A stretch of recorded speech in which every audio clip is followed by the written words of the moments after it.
सहनो भवतु सहनो भुनक्तु सह वीर्यं करवावहै तेजस्विनावधीतमस्तु मा विद्विषावहै। ॐ शान्ति शान्ति।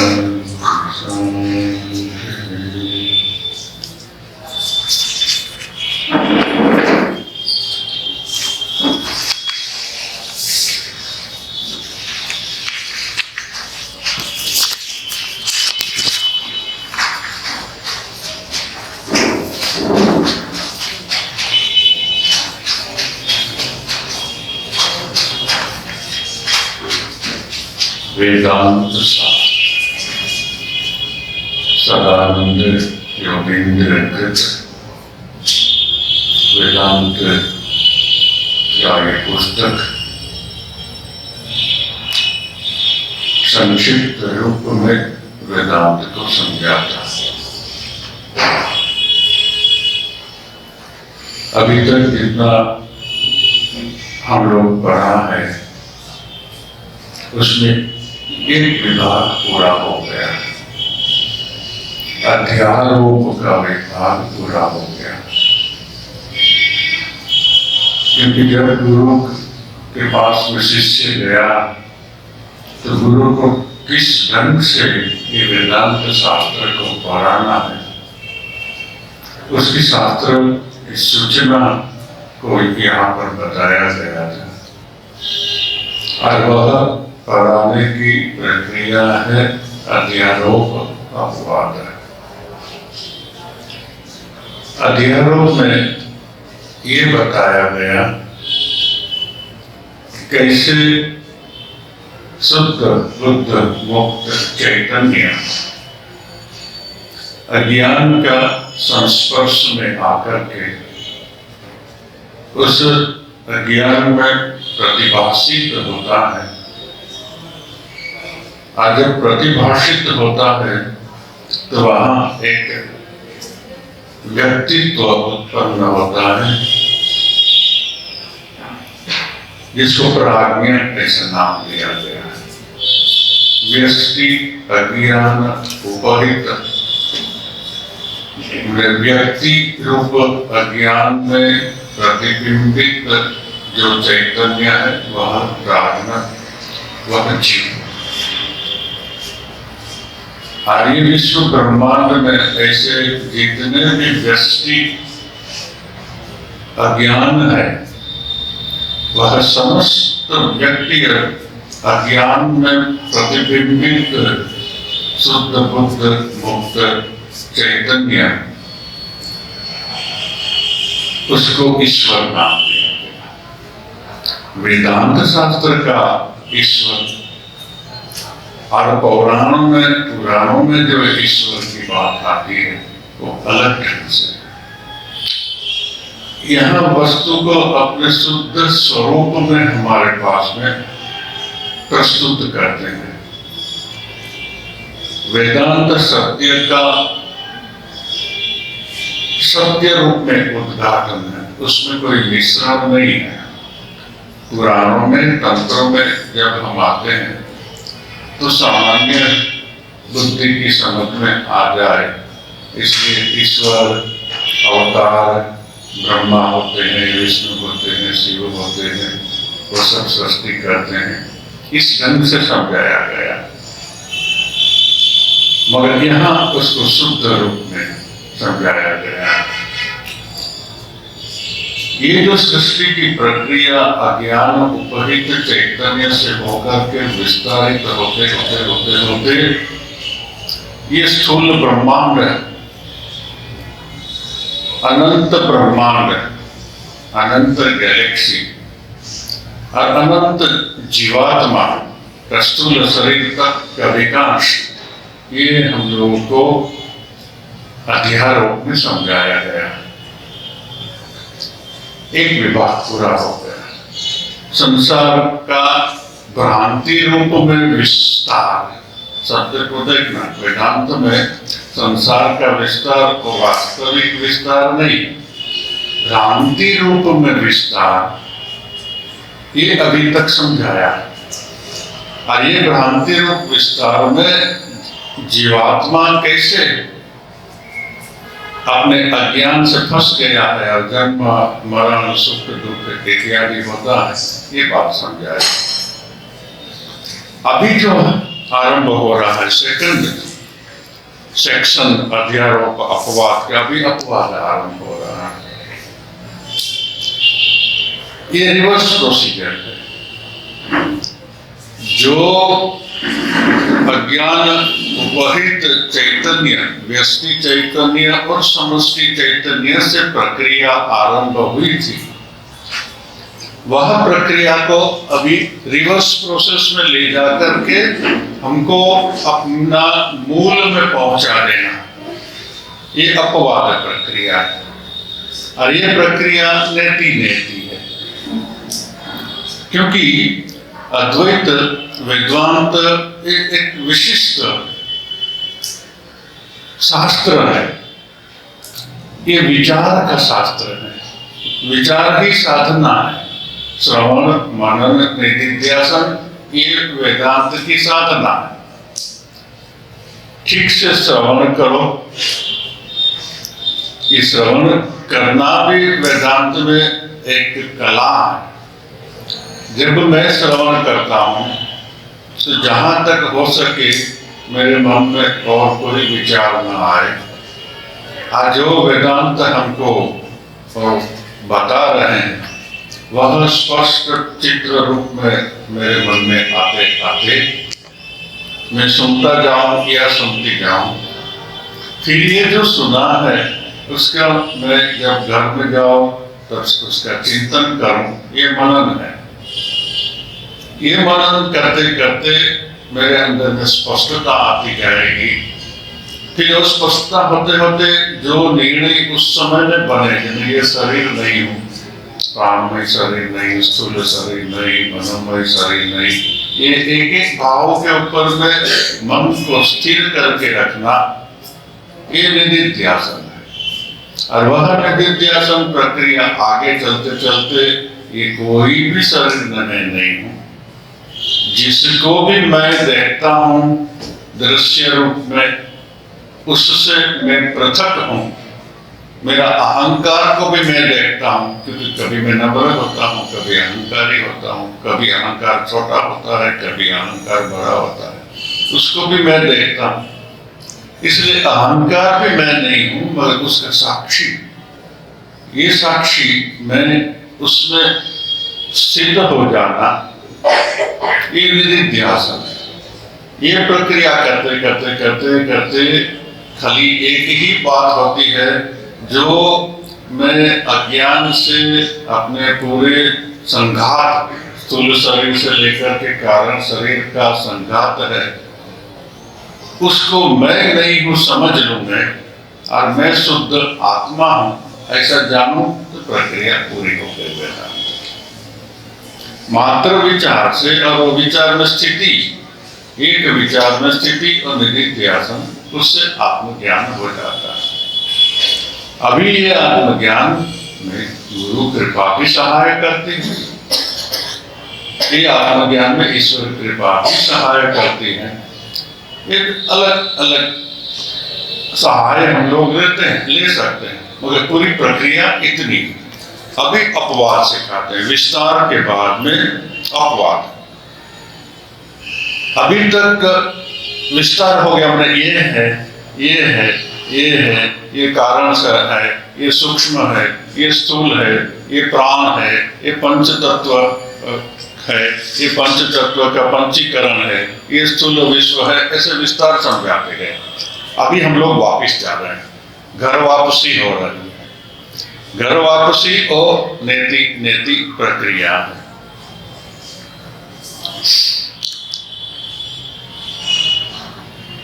वन 137 पैराग्राफ, अध्याय 4, इसमें हिंदी में लिखा है, बांग्ला में कैसे लिखा है मालूम नहीं। हैं?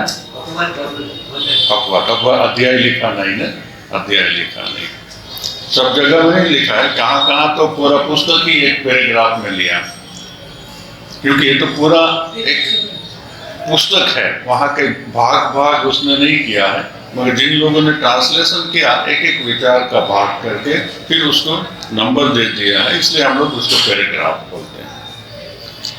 अपवादो नाम रज्जु विवर्तस्य सर्पस्य रज्जु मात्रत्ववत् वस्तु विवर्तस्य अवस्तुनः अज्ञानादेः प्रपंचस्य वस्तु मात्रत्वम्। अपवाद क्या है? अपवादो नाम, अपवाद किसको कहते हैं ये बताते हैं। अपवाद है, अपवाद नाम रज्जु विवर्तस्य सर्पस्य रज्जु मात्रत्वत्। रज्जु में माने रस्सी में,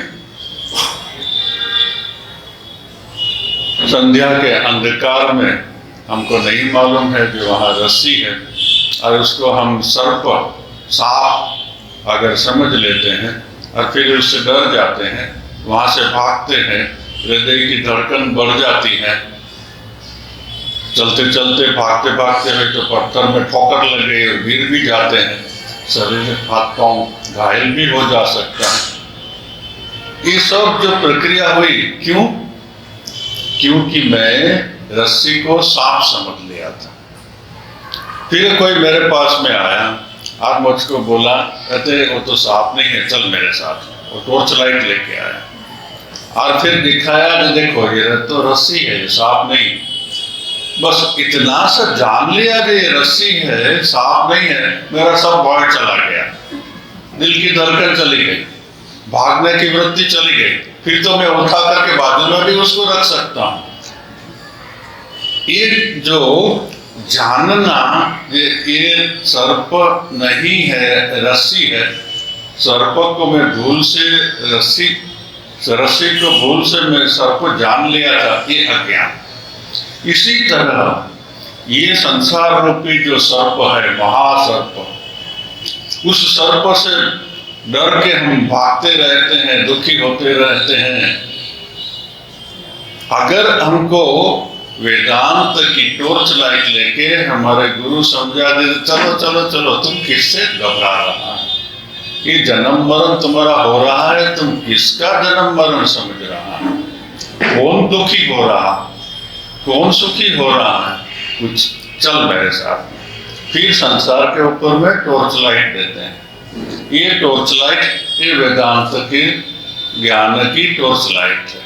ये टॉर्च लाइट में हम अवस्तु को, अवस्तु माने रस्सी को, सर्प को वस्तु हिसाब से, सर्प हिसाब से जान ले, सर्प को रस्सी हिसाब से जान लेते हैं, डर चला जाता है।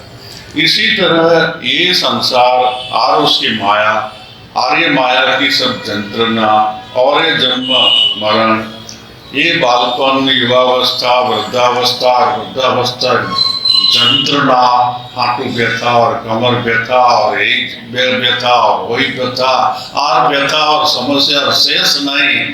अरे तो कतो जन्म कतो बार ये समस्या को सहन किया है, भोगा है। इस सब को जब ये ज्ञान की लाइट आती है, गुरु प्रकाश वेदांत का हमारे जगत को और ज्ञान को दिखा देता है, और जब मैं जान लेता, अरे ये तो सब अवस्तु है, ये अवस्तु तो भ्रांति से, अज्ञान से, माया से मैं देख रहा हूँ या देख रही हूँ, मगर ये तो मैं नहीं हूँ। ये शरीर जिसको मैं समझाता वो भी नहीं, जगत में जो मैं देखता हूँ वो भी नहीं है, ये तो स्वप्नवत है। बस ये ज्ञान कराना, यही वेदांत का उद्देश्य। यहाँ पर ये बोलते हैं कि अपवाद क्या है? जिस प्रकार रस्सी में अविद्या से उत्पन्न सर्प की भ्रांति मिटने पर अंततः वह रस्सी रह जाती है, उसी प्रकार आत्मवस्तु पर आरोपित अज्ञान आदि जगत प्रपंच भी अंततः वस्तु मात्र ब्रह्म ही रह जाने को अपवाद बोलते हैं। मैं ब्रह्म ही हूँ, आर्य जितना विस्तार हुआ था वो विस्तार तो भ्रांति था।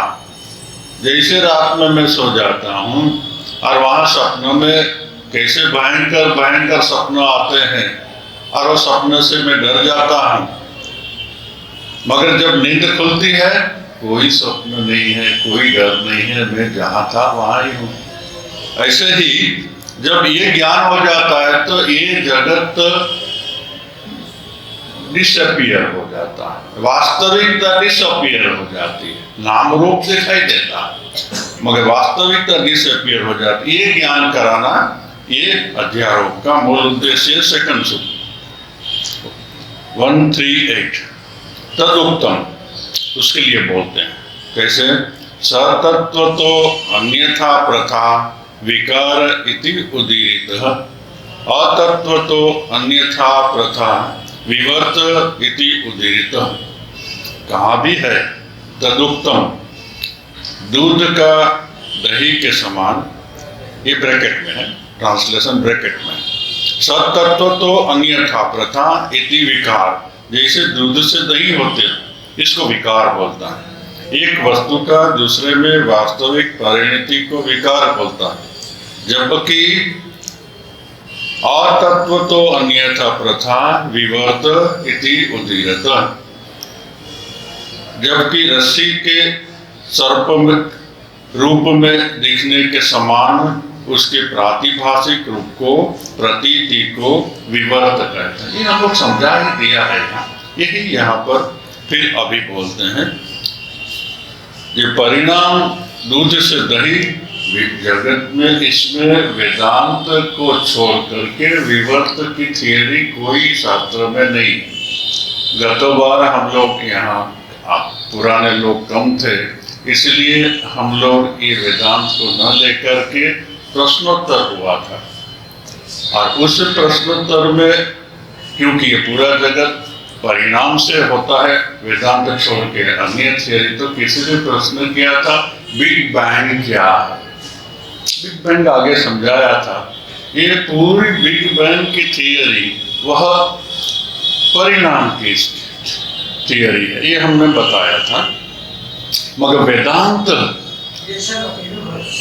हम लोग डिस्कशन बाद में कराना, इसमें मेरा क्लास में डिस्कशन नहीं, जो भी प्रश्न है वहां पर करना, वहां पूरा प्रश्न का उत्तर दूंगा मैं। तो ये उसको परिणाम है। वेदांत सिखाता है विवाद, खाली निंद्रा से जागना इतना ही वेदांत सिखाता है। अज्ञान की निंद्रा में पूरा जगत दिखाई देता है विवर्त, ये प्रतिभास है। उससे जाग के देखना तो आत्मस्वरूप में स्थिति हो जाती है, और आत्मस्थिति में स्थिति ही, आत्मस्वरूप में स्थिति ही मुक्ति है, वही जीवन का उद्देश्य है। आजो रामकृष्ण बोलते हैं मनुष्य जीवन का उद्देश्य ईश्वर प्राप्ति, ये ईश्वर प्राप्ति है। अपने स्वरूप में मेरे अंदर में अनंत ब्रह्म, सच्चिदानंद ब्रह्म, वो मेरा ही स्वरूप है, ये जानना, ये ईश्वर प्राप्ति हुई। मगर इसका मतलब ये नहीं कि किसी को राम दर्शन हुआ, किसी को शिव दर्शन हुआ, किसी को काली दर्शन हुआ तो गलत है, ऐसा बात नहीं। वो आध्यात्मिक विकास के एक स्टेज है। जैसे स्वामी जी हम लोग को समझाया कि पहले द्वैत आ जाता है, लाइफ में सरल होता है, ईश्वर की भक्ति करते हैं, मूर्ति की भक्ति करते हैं, ये सब करते हैं, मगर जैसे आगे जाते हैं तो मूर्ति खो जाती है, विशिष्ट अद्वैत रहते हैं, और भी आगे जाते हैं तो खाली अद्वैत रहते हैं। रामकृष्ण के अनुयायी सब अद्वैतवादी है, ये मां ने सर्टिफाई किया। और स्वामी जी ने उसी धारा में ये न्यू अद्वैतवाद, ये जगत में ये न्यू अद्वैतवाद है। रामकृष्ण मिशन में जो अद्वैतवाद है, उस अद्वैतवाद में सब में शिव देख करके, ब्रह्म देख करके सेवा की बात है, इसलिए कर्मयोग यहाँ आता है, सेवा साधना होती है। तो ये नया हमारा जो वेदांत है, ये नियो वेदांत। हम लोग परंपरागत वेदांत की अभी यहाँ पर पढ़ रहे हैं। नेक्स्ट सूत्र, नेक्स्ट पैराग्राफ। तथा ही एतत् भोगायतनम चतुर्विध सकल स्थूल शरीर जातम भोग्य रूप अन्न पान आदिकम एतत् आयतन भूत भू आदि चतुर्दश भुवनानि एतद् आयतन भूत भूतम ब्रह्मांडम च एतत् सर्वम एतेषा कारण रूपम पंचीकृत भूत मात्र भवति। अभी धीरे धीरे जाते, आगे सब पढ़ लिया, इसलिए जिसने आगे का पूरा सुना है उन लोगों को सब मालूम। अभी खाली हम लोग उल्टे जाते हैं। बाहर जाना ये संसार है, वापिस आना ये अध्यात्म है। संसार का पूरा विस्तार माने प्रपंच का विस्तार, ये पूरा संसार प्रपंच है। इसमें स्थूल जगत पर तक अज्ञान उपहित चैतन्य से हम लोग बाहर आए। सो टू गो आउटसाइड इज संसार, टू गो बैक ये अध्यात्म। अभी हम लोग वापिस जा रहे हैं, घर वापसी हो रही है। तो बोलते हैं एतत् भोगायतनम। क्या भोगायतन? ये शरीर भोगायतन है। चतुर्विध सकल स्थूल शरीरम, चार तरह के जो स्थूल शरीर है, इस रीति से भोग के आश्रय रूप जरायुज आदि चार प्रकार के भौतिक शरीर, उनके भोग्य रूप विभिन्न प्रकार के अन्न पेय आदि, उन्हें धारण करने वाले भू आदि 14 लोक और उनका आश्रयभूत ये ब्रह्मांड, ये सभी अपने कारण रूप पंचीभूत स्थूल रूप भूत स्थूल भूत मात्र रह जाते हैं। अभी आप विचार करें, क्योंकि आगे से तो जाना है कैसे स्थूल भूत तक विकास हुआ, तो ये उल्टी प्रक्रिया में बता दें। ये जो स्थूल शरीर है भोगायतन, इनका नाम दिया है भोगायतन, ये नया नाम। ये शरीर है भोगायतन। तो भोगों का जो ग्रह, ये भोगों का ग्रह है, इसमें सब भोग सुख दुख सब भोग का इसमें होता है। ये भोगायतन खाली ये मनुष्य शरीर नहीं, चतुर्विध सकल स्थूल शरीर। चतुर्विध क्या है? आगे हम लोग पढ़ा था, जरायुज, अंडज, स्वेदज, उद्भिद। ये जगत में चार तरह के जीवों की उत्पत्ति होती है। आत्मा तो एक ही है, आत्मा में कोई प्रकार नहीं, मगर कोई जीवात्मा अंडज, जरायुज, पहले जरायुज माँ की पेट में जो गर्भ होता है, वो जरा के भीतर में, थैली के भीतर में होते हैं, तो ये जरायुज है। मनुष्य और पशु, ये सब का जन्म जरायुज से होता है। दूसरा अंडज है, इसको छोड़ करके जितने पशु पक्षी हैं और कुछ कीट पतंग भी है, उनका अंडों से जन्म होता है।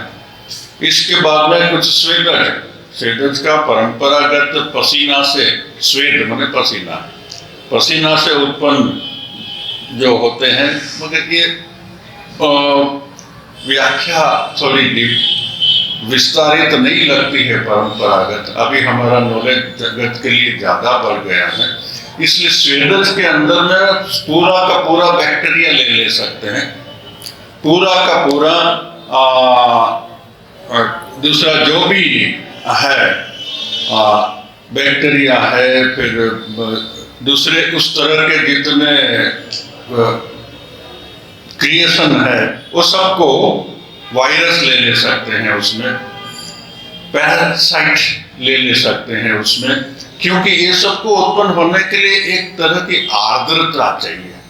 जैसे हमारे शरीर में आर्द्रता, पसीना हो जाता है और अच्छा सा स्नान नहीं करेगा तो उसके अंदर में पोका हो जाता है। बांग्ला में क्या नाम बोलता है, जू बोलते हैं, बांग्ला में शायद जू बोलते हैं, उकूनी हो जाते हैं, ये सब हो जाते हैं। तो खाली उकूनी ही नहीं, मगर इसका अनंत विस्तार और बैक्टीरिया का विस्तार और ये सब का विस्तार देखे तो हजारों लाखों तरह के उसमें बैक्टीरिया भी है, वायरस है, पैरासाइट है, तो ये सब का उत्पत्ति उसमें से, फिर उद्भिद माटी के अंदर से जो निकलते हैं, ऐसे 4 तरह की सृष्टि में सब जीवात्मा, सब शरीर आ जाते।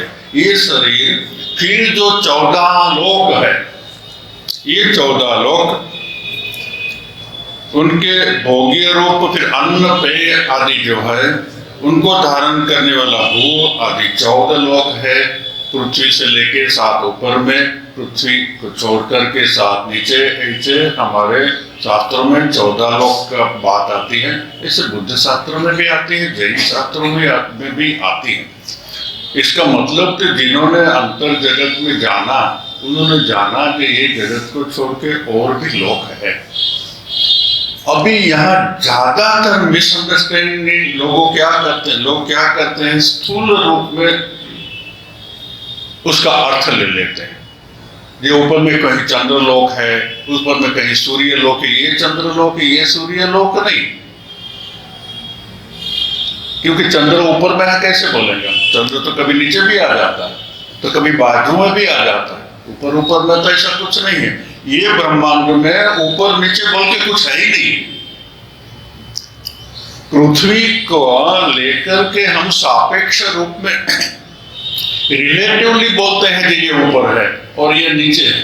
पृथ्वी से बाहर में चले जाए आप, ये ब्रह्मांड में कहीं ऊपर नीचे नहीं है, सब जगह में समान। मगर ये ऊपर नीचे लोगों की बात क्या है? क्या कोई जगह में, गैलेक्सी में, ब्रह्मांड में कई जगह में स्थूल लोक है? ऐसे नहीं है, क्योंकि यही वेदांत में समझाया। ये ब्रह्मांड क्या है? जैसे हमारे 5 कोश है और हमारे कारण सूक्ष्म और स्थूल शरीर है, ऐसे ही ये जगत में समष्टि उपहित चैतन्य ईश्वर के भी 3 शरीर है, जिसको ईश्वर, हिरण्यगर्भ और विराट नाम दिया। समष्टि के भी 5 कोश है, जैसे व्यष्टि में सूक्ष्म शरीर में है, ऐसे ही समष्टि में है। इसका मतलब जैसे हमारा स्थूल शरीर है, हम अंदर में जाएंगे तो हमारे शरीर के अंदर में प्राणमय का जगत है, मनोमय जगत है, बुद्धिमय जगत है, अहंकार का जगत है। यहाँ 5 भाग क्या है, उसका 7 भाग भी कर सकते हैं, 10 भाग भी कर सकते हैं। कहाँ से आप तोड़ेंगे? एक स्पेक्ट्रम है, उस स्पेक्ट्रम में आप जैसे तोड़ेंगे ऐसे भाग हो सकते हैं।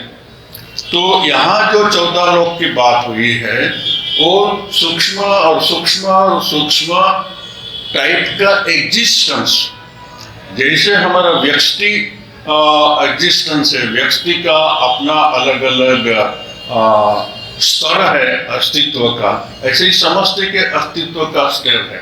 और ये कहीं बाहर नहीं है। विवेकानंद बोले हैं कोई जगह में, हम मर जाएंगे तो कहाँ जाएगा? कोई लोक में नहीं जाएगा, यहाँ दूसरा लोक रिवील हो जाएगा। ये एक ही जगह में, एक ही रूम में ये सब लोक है, क्योंकि समग्र सृष्टि भगवान के मन के अंदर में ही है। अरे सभी एक ही जगह में, हम समग्र जगत का विस्तार अभी देखते हैं, क्योंकि ईश्वर के मन में, आप जब नींद में होते हैं तो समग्र जगत का विस्तार देखते हैं, मगर वो समग्र जगत कहाँ है? आपका मन में ही है। उस समय निद्रा में जो आप जगत देखते हैं, उसमें भी तो स्थूल सूक्ष्म सब कुछ हो सकता है, मगर आपके बाहर में कहीं नहीं है। ऐसे ही ये व्यष्टि मन के अंदर में ही ये है। जब हम मर जाएंगे तो यहाँ अलग अलग जैसे हमारे प्राणों की सूक्ष्मता, स्थूलता, जैसे हमारे मन की स्थूलता, सूक्ष्मता, पवित्रता, जैसे हमारे बुद्धि की स्थूलता, सूक्ष्मता, पवित्रता, इस ट्यूनिंग वाले जो लोग हैं, उस लोक में हम चले जाएंगे। और जिस ट्यूनिंग वाले लोक में हम जाएंगे, वहाँ जैसी ज्यादा पवित्रता, जैसी ज्यादा सूक्ष्मता, जैसी ज्यादा एकाग्रता, इतना ज्यादा और ज्यादा और ज्यादा और ज्यादा आनंद है, जिसकी चरम सीमा सत्य लोक बताई गई। ये सत्य लोक भी कहीं कोई बाहर में, ऐसा वेदांत की दृष्टि में नहीं, मगर पौराणिक दृष्टि में कोई है। ये आप इसमें पढ़ते हैं, काशी खंड में रथ में ले गया, रथ में लेकर के कोई ये लोक में गया, वो लोक में गया, वो लोक में गया, वहां कौन कौन था और उससे बातचीत हुआ। एक आरंभ में बच्चों को समझाने की बात है। फिर वही शास्त्र अगर ब्रह्म ज्ञान की बात करेंगे, वही शिव पुराण में लेंगे, फिर वही शिव सूत्र में आप जाएंगे तो वही शिव को पार्वती जब प्रश्न पूछती है जगत का नेचर के लिए, तो क्या है? चैतन्य आत्मा। ये आत्मा ही चैतन्य है जिसका विस्तार सब जगत में है। और ये जितने स्वर्ग नरक में रथों में ले जाने की बात है, ये सब भ्रांति, माया की भ्रांति है। दिखाई देती है सच, लगती है सच, मगर ये भ्रांति। वेदांत सत्य की ओर ले जाता है। तो ये स्थूल शरीर, उसके भोग के जितने साधन, ये चतुर्दश ब्रह्मांड, ये भुवनानी, ये क्या होता है? आश्रय ब्रह्मांड, ये सभी अपने कारणभूत पंचीकृत भूत मात्र रह जाते हैं। विचार करें तो क्या है ये? पंचीकृत भूत मात्र ही है। सूक्ष्म जगत जो है भी पंचीकृत भूत में आ जाते हैं। इसलिए पंचीकृत भूत होने से मात्र स्थूल ही रहेंगे ऐसी बात नहीं। पंचीकृत भूत में हमारा सूक्ष्म शरीर भी आ जाता है, पंचीकृत भूत में प्राण भी आ जाते हैं। पंचीकृत भूत के बाद में है पंच तन्मात्रा से तो मन बुद्धि अहंकार भी आ जाता है। इसलिए पंचीकृत भूत हो गया मैंने स्थूल ही होगा ऐसा नहीं। जितना भी कैटेगरीज है वो पंचीकृत भूत में ही है। पंचीकृत भूत के बाद में तो प्रकृति आ जाती है, त्रिगुणात्मिक माया आ जाती है।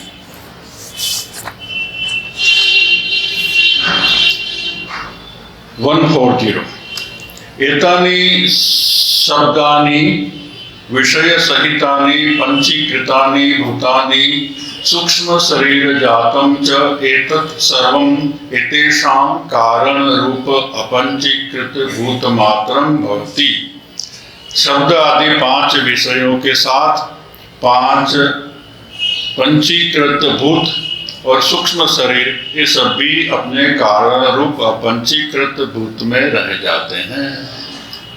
पंचीकृत की प्रक्रिया तो पूरी विस्तार से हम लोग समझे हैं। यही पंचीकृत को रिवर्स में ले जाते हैं तो पंचीकृत क्या रहते हैं? अपंचीकृत भूत रह जाते हैं। विचार ऐसा, विवेक ऐसा कर लिया। इसके आगे 141 एतानि सत्वादि गुण सहितानि अपंचीकृतानि उत्पत्ति व्युत्क्रमेण एतत् कारणभूत अज्ञान उपहित चैतन्य मात्रम भवति। ये 5 अपंचीकृत भूत पदार्थ सत्व रजस तम आदि गुणों के साथ अपनी उत्पत्ति के उल्टे क्रम से अपने कारणभूत अज्ञान उपाधि युक्त चैतन्य मात्र रह जाते हैं। उल्टी प्रक्रिया जा रही है। तो अपंचीकृत भूत कहाँ से निकले? तो ये त्रिगुणात्मिका माया अज्ञान और उस अज्ञान उपहित चैतन्य मात्र रह जाते हैं। अज्ञान उपहित चैतन्य बहुत बार रिपीट करके हम लोग उसका चर्चा की। वही अज्ञान उपहित चैतन्य व्यष्टि चैतन्य होने से जीवात्मा हो जाता है। समग्र जीवात्माओं का जो अज्ञान, उस समग्र अज्ञान में उपहित चैतन्य माने चैतन्य का प्रतिबिंब वह ईश्वर हो जाता है। हमारा ऑल टोटल सम जो है वो ईश्वर, समग्र जीवात्माओं का लेकर के जो एक चैतन्य बनता है उपहित चैतन्य, वह ईश्वर है। अगर समस्त जीवात्माओं का आत्मज्ञान हो जाए तो ईश्वर भी निसक्रिय हो जाएगा, क्योंकि ईश्वर की भी मुक्ति हो गई। फिर ये सृष्टि नहीं रही, फिर ब्रह्म मात्र ही हो गया। तो ऐसा कभी होगा?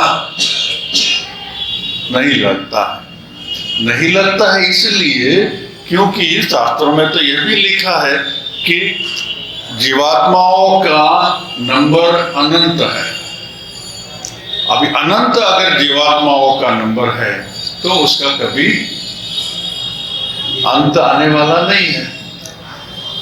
इसको ही तो अनंत बोलते हैं। अनंत में से जितना भी निकालो वो जो है वही रहेगा, उसको ही अनंत बोलते हैं। इसलिए काशी में रोज हजारों लोगों की मुक्ति हो जाए और अगर किस पतंग को भी ले तो लाखों की रोज मुक्ति हो जाए तो भी वही संख्या तो इतनी ही रहेगी। बाहर में साधना करके किसी को सदियों मुक्ति तो कभी कभी होती है। साल में मानो पूरे पृथ्वी का एक अंदाज करें हम कि पूरे पृथ्वी में जितने लोग वेदांत की और बुद्ध धर्म की और दूसरे धर्म की साधना करते हैं, कितने लोगों को ब्रह्म ज्ञान हो सकता है? किसी का मालूम पड़ेगा कि किसका नहीं। हार्डली 100 इन ए ईयर और 1000 इन ए ईयर। मगर यहाँ तो लाख लाख रोज मुक्त हो जा रहे हैं। सुनने से सोचने से आश्चर्य लगता है कि ये काशी नगरी आश्चर्य नगरी। समग्र पृथ्वी साधना करके, पृथ्वी माने मनुष्य, समग्र पृथ्वी के मनुष्य साधना करके जिस नंबर से मुक्ति पाते हैं, जो भी अब अभी हम एग्जैक्टली नहीं जानते हैं, वो कल्पना करके बोलते हैं कि इतने लोग मुक्त शायद होते होंगे। मगर यहाँ तो रोज इतने मुक्त हो जाते हैं। और ये मुक्त तो कितने युगों युगों से चले आ रहे हैं। काशी अविनाशी, प्रत्येक युग में, प्रत्येक ब्रह्मा के समय में भी काशी वहां ही रहती है, क्योंकि अविनाशी है। पूरा सृष्टि का विलय होने से भी शिव के त्रिशूल के ऊपर में काशी रहती है। अगर इसी तरह से माने तो अनगिनत दिवस, अनगिनत साल, इसमें अनगिनत जीवात्माओं की मुक्ति हो गई है। वो भी जीवात्माओं का स्टॉक तो इतना रहता है, इसलिए वो चलता ही रहेगा। मगर ये शिव ने दी हुई मुक्ति है, वेदांत ने दी हुई मुक्ति है, वो दान में मिली हुई मुक्ति नहीं है, अपनी पाई हुई मुक्ति है। अभी पिता से संपत्ति मिले तो ठीक है, उसका भी एक मजा है। मगर खुद की कमाई हुई अगर संपत्ति हो तो उसका एक आनंद अलग है। तो ये खुद के कमाई हुई संपत्ति का रास्ता हम लोग लेते हैं। मगर खुद की कमाई हुई संपत्ति अर्जन करते करते भी अगर कभी बाबा आकर के ऊपर से भी संपत्ति दे दे, वेलकम। तो हम लोग यहाँ जो संपत्ति कमा रहे हैं, साधना करके, दर्शन करके, तपस्या करके, पवित्र जीवन करके, ये हम संपत्ति कमा रहे हैं। उसके ऊपर में जब हमारा शरीर अगर यहाँ गया और मुक्ति हो गई, ठीक है, बाबा ने भी दे दिया, बाबा ने मुकुट पहना दिया और हमने बड़ा बड़ा सूट पैंट सब बनाया और उसको लेकर के हम मुक्त हो गए। मुक्त हो गए मैंने आत्मस्वरूप हो गए, शिव स्वरूप हो गए। शिवोम शिवोम शिवोम, बस पेट ही रह गए। फिर जगत में कुछ पाने का बाकी नहीं। तो ये उपहित चैतन्य मात्र भवति। इसके आगे का 141, एतत् अज्ञानम अज्ञान उपहित चैतन्यम च ईश्वर आदिकम एतत् आधारभूत अनुपहित चैतन्य तुरीय भवति। जो हम सृष्टि क्रम में चर्चा करके किसको तुरीय बोलते हैं, किसको उपहित चैतन्य बोलते हैं, इसको ही उल्टे क्रम में जाकर के अभी बता दिया। ये ईश्वर को भी बता रहे हैं। ये समस्त अज्ञान उपहित चैतन्य जिसको ईश्वर बोलते हैं, ये अज्ञान उपहित चैतन्य और अनुपहित चैतन्य को जब जानता है अथवा उसको काउंटिंग में लेते हैं, तब जो रहता है वो तुरीयम ब्रह्म मात्र भवति। तुरीय का भी काफी चर्चा किया है, जो नहीं सुना होगा तो थोड़ा नया लगेगा। तुरीय का काफी चर्चा किया। ट्रांसलेशन ये है, यह अज्ञान और उस अज्ञान उपाधि से युक्त चैतन्य रूप ईश्वर आदि अपने आधारभूत उपाधि रहित चैतन्य रूप तुरीय ब्रह्म मात्र ही रह जाते हैं। ये रिवर्स प्रोसीजर में एक्चुअली ज्यादा समझाने का नहीं है, कि जो आगे समझा दिया था विस्तार के लिए, प्रपंच विस्तार के लिए, वही टर्मिनोलॉजी, वही बातें शुद्ध उल्टी क्रम में जा रहे हैं। वृक्ष हो गया, अच्छा वृक्ष कैसे हुआ? पत्ता, अच्छा पत्ता कहाँ से निकला? डालियों से निकला। टहनियों से निकला, टहनी कहाँ से निकली? डालियों से निकली। डालियां कहाँ से निकली? वृक्ष से निकली। वृक्ष कहाँ से हुआ? तो नीचे जो उसका है ट्रंक, उसमें से निकला। अच्छा ट्रंक कहाँ से निकला? मूल से निकला। मूल कहाँ से निकला? बीज से निकला। ये अपवाद हुआ। और बीज क्या है? अनुपहित चैतन्य, उपहित चैतन्य वो बीज है। अज्ञान उपहित चैतन्य वो बीज है, मगर बीज के अंदर में जो पोटेंशियलिटी है जिससे वृक्ष बनता है, ये जो पोटेंशियलिटी है वो चैतन्य है, ब्रह्म पोटेंशियल है। स्वामी विवेकानंद बोलते हैं ना, each soul is potentially divine. ये बीज में जो पोटेंशियलिटी है वो ब्रह्म है, ऐसे ही हमारी जो पोटेंशियलिटी है वो चैतन्य है। इस चैतन्य को वापस जाना, यही ये प्रक्रिया यहाँ अपवाद में समझा रहे हैं। तो ईश्वर को समझा दिया, जो हम उपहित चैतन्य, समष्टि उपहित चैतन्य ईश्वर, और समष्टि उपहित चैतन्य छोड़कर के ना उपहित वो जो चैतन्य है वह ब्रह्म, वो अनौपहित, उसको तुरीय बोलते हैं। तो उस तुरीय को जान लेना, क्योंकि इसको फिर व्याख्या करेंगे तो एक एक व्याख्या में एक एक क्लास चले जाएंगे, इसलिए अभी उसको व्याख्या नहीं कर रहे हैं। हो गया है, काफी बार हो गया। तो ये हुआ तत्पद का। आभ्याम अध्यारोप अपवादाभ्याम तत्त्वं पदार्थ शोधनम अपि सिद्धम भवति। ये जो प्रक्रिया समझाई गई है, इसमें तत्त्वं असि, जो वेदों का महावाक्य है छांदोग्य उपनिषद का, जिसमें श्वेत केतु का पिता अंत में समझा कि वह तत्त्वमसि सेत कोई तू ऐसे तू, तुम ही वही परमात्मा हो, यही वेदांत का सार। तो ये यहाँ समझते हैं कि ये जो समझाई प्रक्रिया, इसमें ही तत्त्वं पदार्थ अपि सिद्धम भवति। एक्चुअली यहाँ तत्पदार्थ का ही सिद्ध यहाँ होता है। अभी ये तत्त्वं पदार्थ का जो शोधन है हम लोग वही कर रहे हैं। तो उसका एक सुना हूं मैंने, कंपैरिजन सुना है। एक गंगा के किनारे जितने भी बाली रेत के कण है, बाली है, असंख्य है, उसकी गिनती नहीं कर सकते हैं। गंगा नदी के किनारे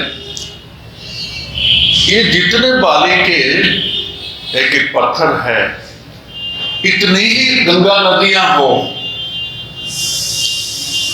असंख्य गंगा, और वो असंख्य गंगा नदियों के जितने बाली के पत्थर है, इतनी संख्या में कोई पुण्य अर्जन करे तो कैसा बड़ा पुण्य होगा। तत्त्वमसि ज्ञान का जो फल है वो पुण्य से भी ज्यादा है। तो ये तत्त्वमसि का जो ज्ञान, क्योंकि जितना भी पुण्य अर्जन करें हम या पाप अर्जन करें, सब माया के राज्य में। पुण्य माया की सीमा के बाहर नहीं जा सकता।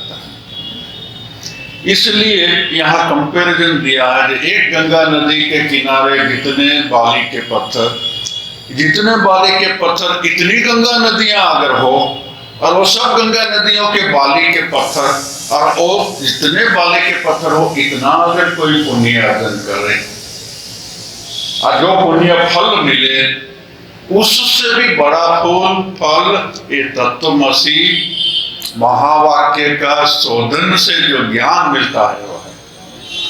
क्योंकि सब पुण्य माया की सीमा में है और ब्रह्म माया की सीमा से बाहर है।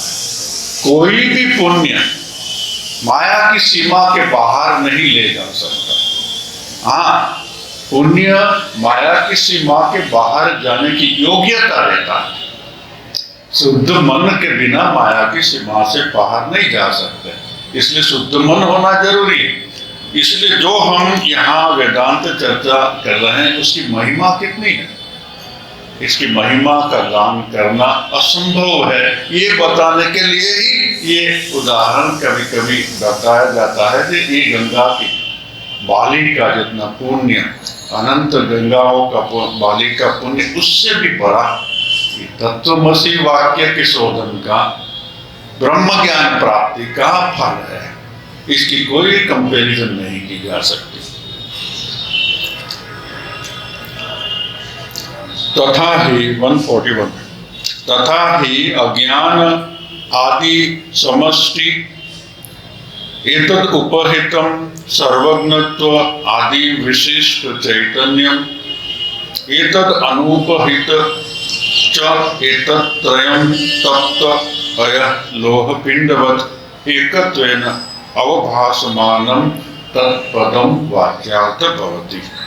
ये बात एक बार आगे आ चुकी है, मगर क्योंकि रिवर्स प्रोसीजर है इसलिए रिवर्स प्रोसीजर में यहाँ बता रहे हैं कि ऐसा होने से अज्ञान आदि स्थूल सूक्ष्म की समष्टि इन उपाधियों से विशिष्ट सर्वज्ञत्व आदि गुणों से युक्त चैतन्य ईश्वर हिरण्यगर्भ विराट और उपाधि रहित शुद्ध चैतन्य ब्रह्म ये तीनों तप्त लोहपंड के समान एक अभिन्न प्रतीत होते हुए तत्त शब्द का वाच्यार्थ होता है।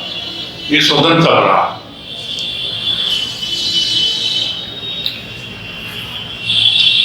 अज्ञान समष्टि अज्ञान उपहित समष्टि अज्ञान उपहित चैतन्य समष्टि अज्ञान उपहित चैतन्य को छोड़ के अनुपहित चैतन्य, तो अनुपहित चैतन्य ईश्वर और समष्टि अज्ञान इस सब की कल्पना करके बोलते हैं। जैसे एक लोह का खंड है, लोहा का टुकड़ा है और उसको आগুन में गर्म कर लिया है, लाल हो गया, फिर बाहर आकर के आগুन से निकाल करके यहाँ रख दिया और जब हम उसको स्पर्श करते हैं तो बोलते हैं वो आগুन है। लोहा का टुकड़ा तो आগুन नहीं है, मगर जब हम बोलते हैं ये आগুन है तो हम समझते हैं ये लोहा तो आগুन नहीं है, मगर लोहा का टुकड़ा में आগুन का प्रवेश हो गया। इसलिए जब ये आगुन है ऐसा बोलते हैं तो ये आगुन है, ये शब्द का वाच्यार्थ मैंने सीधा अर्थ हो गया। ये लोहा तो मैं बोला कि आगुन है, तो ये आगुन है बोलने से, क्योंकि आगुन से तो हाथ जलता है तो उसको हाथ लगाया तो ये आगुन है, तो वाच्यार्थ अर्थ में ठीक होता है। मगर क्योंकि हम जानते हैं कि आगुन और लोहा एक नहीं है, अलग अलग है, इसलिए वाच्यार्थ ठीक लगने पर भी तत्वार्थ रूप में ठीक नहीं है।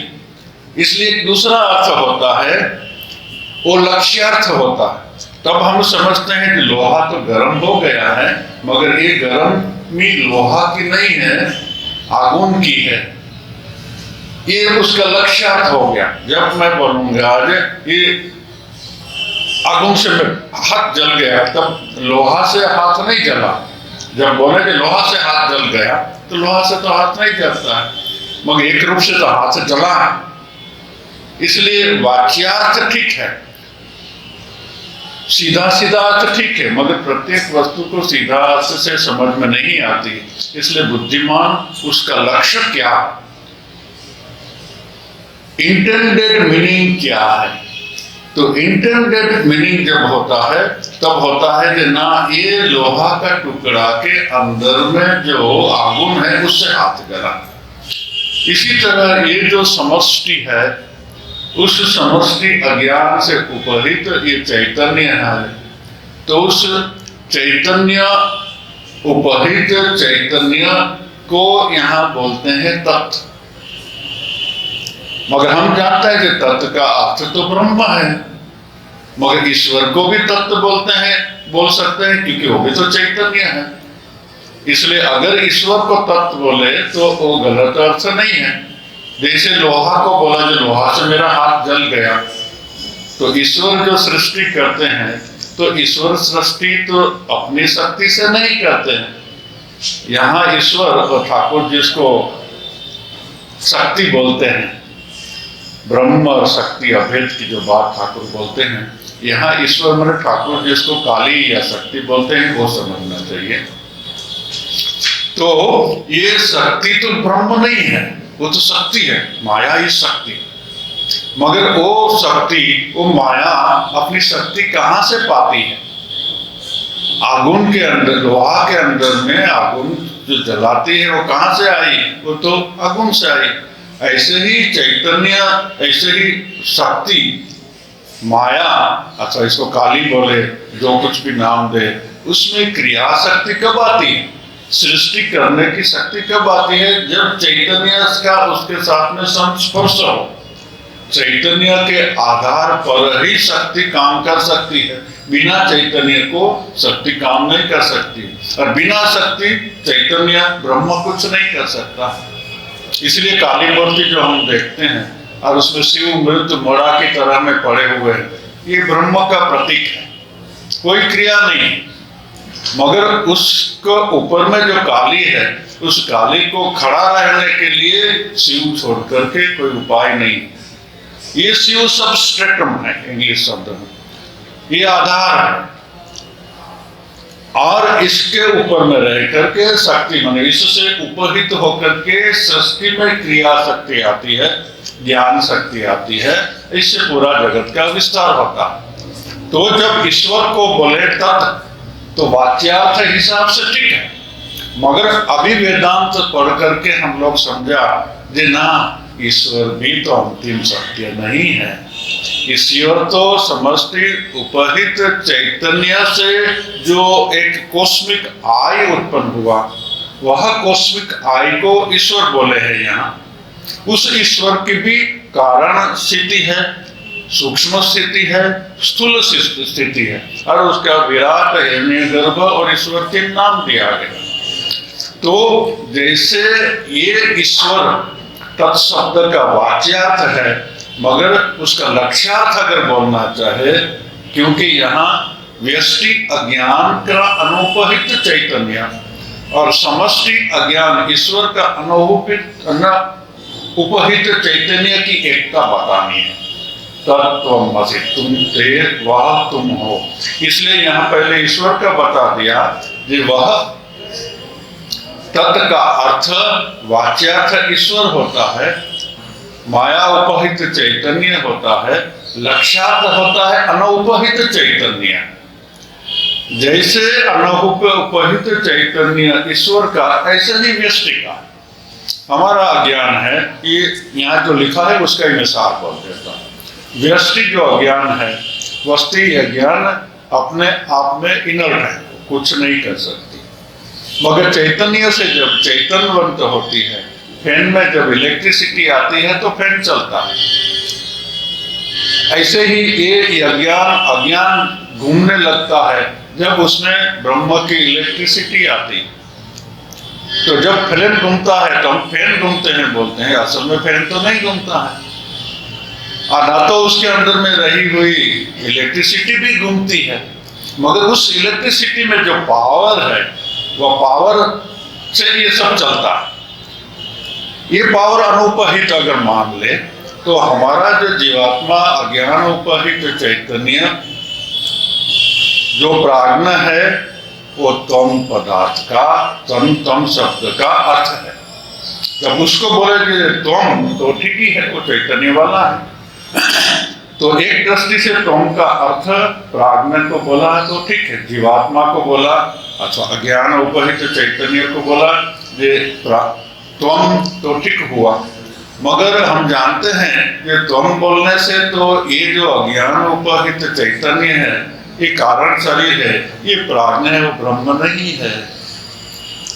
इसको प्राज्ञ को, अज्ञान उपहित चैतन्य को ईश्वर का जो अनुपहित चैतन्य से मिला नहीं सकते हैं, तो तत्त्वमसि का लक्ष्यार्थ सिद्ध नहीं होगा।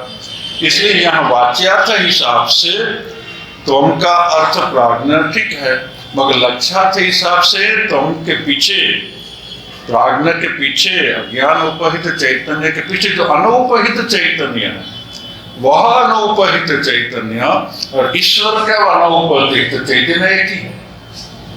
ये दोनों अनुपहित चैतन्य को लक्ष्य करके तुम असि, वह तुम हो, that you are, ये शब्द वेद के अंदर में, उपनिषद के अंदर में बोला हुआ है, ये महावाक्य है। ये जब जान लिया तो लक्ष्यार्थ में पहुंच गए और ये मनुष्य जीवन का ध्येय हो गया।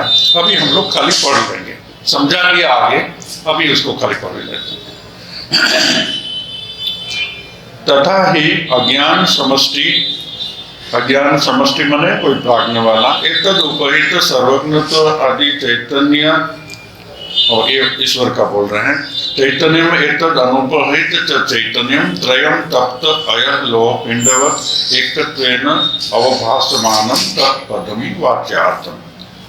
एतद अनुपहित, एतद उपाधि उपहित आधारभूतम अनुपहित चैतन्यम तत्पद वाच्यम। ये हम बात में समझा दिया, जो समझाया वही अभी यहाँ पैराग्राफ रूप में आता है। 146 अज्ञान आदि व्यष्टि, अभिव्यष्टि के लिए बताते हैं। अज्ञान आदि व्यष्टि एतद उपहित अल्पज्ञत्व आदि विशिष्ट चैतन्यम एतद उपहितम च एतद त्रयं तप्त अयः लोह पिंडवत् एकत्वेन अवभासमानं त्वं पदार्थ वाच्यार्थ। त्वं पदार्थ का वाच्यार्थ क्या है ये यहाँ बता रहे हैं। अज्ञान आदि स्थूल सूक्ष्म शरीर की व्यष्टि, उस उपाधि से युक्त अल्पज्ञत्व आदि विशेषताओं वाला चैतन्य, प्राज्ञ, तेजस, विश्व और निरुपाधिक शुद्ध चैतन्य मन अनुपहित चैतन्य, ये तीनों तप्त लोह पिंड के समान एक अभिन्न प्रतीत होते हुए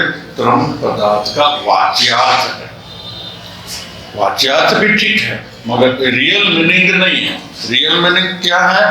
एतद उपाधि उपहित आधारभूत अनुपहित प्रत्येक आनंदम तुरीय चैतन्यम तम पदार्थ लक्ष्यार्थो भवति। इन उपाधियों से युक्त जीव का आधारभूत शुद्ध निरुपाधिक प्रत्यगानंद रूप तुरीय चैतन्य तम पदार्थ का लक्ष्य है। तो तत्व पदार्थ का लक्ष्य ईश्वर माने समष्टि उपहित चैतन्य को ईश्वर बोलते हैं। तत् शब्द जब बोलते हैं तो तत् शब्द का अर्थ तो ब्रह्म होते हैं, वह, तो वह बोलने का अर्थ ब्रह्म के सटीक वह और तुम, तो दोनों की एकता बता रहे हैं। तो दोनों की एकता को अगर समझना है तो समष्टि उपहित चैतन्य और व्यष्टि उपहित चैतन्य तो एक नहीं हो सकते हैं। व्यष्टि उपहित चैतन्य अल्पज्ञ तो है, अल्पशक्तिमान है, मगर समष्टि उपहित चैतन्य तो सर्वज्ञ है, सर्वव्यापी है, वो सर्वशक्तिमान है। तो दोनों की शक्तियों में तो बहुत बड़ा फर्क है। तो ये जो एक छोटा सा सामान्य जंतु जैसा जीव और एक विराट कॉस्मिक आई, ये दोनों की एकता कैसे हो सकती? जीव को अगर बोलोगे तुम ईश्वर हो तो कैसे हो सकता? वो तो असंभव है, मगर बोला तो यहाँ ऐसा है। तो उसका जो सीधा वाच्यार्थ होता है वो वाच्यार्थ नहीं, वो दोनों का जो लक्ष्यार्थ होता है, इंप्लाइड मीनिंग जो होता है वहाँ है जीव का अनुपहित चैतन्य ब्रह्म है, ईश्वर का अनुपहित चैतन्य भी ब्रह्म है। तो दोनों का अनुपहित चैतन्य ब्रह्म होने से जीव ही ब्रह्म है।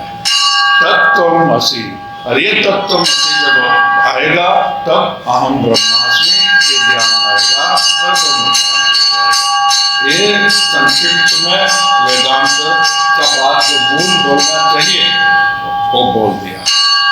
इसके बाद में बहुत सी तर्क जाल है, तत्त्वमसि की ग्रामेटिकल अर्थ वो भी यहाँ संक्षिप्त करके लिखे हैं। तो मुझे लगता है अभी नेक्स्ट हम लोग ये तर्क जाल में न जा करके, क्योंकि जो एडियंस हमारे हैं वो तर्क जाल के लिए नहीं। और ऐसे रंगनाथानंद महाराज भी बोलते थे कि हम लोग को डायरेक्ट सार बोलना, तर्क जाल में हमारे श्रोताओं को नहीं ले जाना। तो सार बोलते जो बात कैसे जीवात्मा माने हम सब ब्रह्म है, तत्त्वमसि का क्या अर्थ होता है, वाच्यार्थ अर्थ क्या है और लक्ष्यार्थ अर्थ क्या है वो समझ लिया। इसके बाद में हम लोग सीधा अभी जंप देना चाहते हैं, इसमें अहम ब्रह्मास्मि भी मोर और लेस वही लाइन में आ गए हैं। इसके बाद में अध्याय 5 देखिए 181, ये आत्मज्ञान के साधन की बात है। हाँ, ये इसके अभी बाकी है, 10 मिनट बाकी है। तो ये आत्मज्ञान के साधन के बाद में ही अभी सीधे जंप हम लोग कर देंगे और शब्द जाल वाला जो बहुत ग्रामेटिकल वेदांत का जंगल है उसको छोड़ करके सीधा वहां चले जाए। तो नेक्स्ट होगा ये आत्मज्ञान के साधन।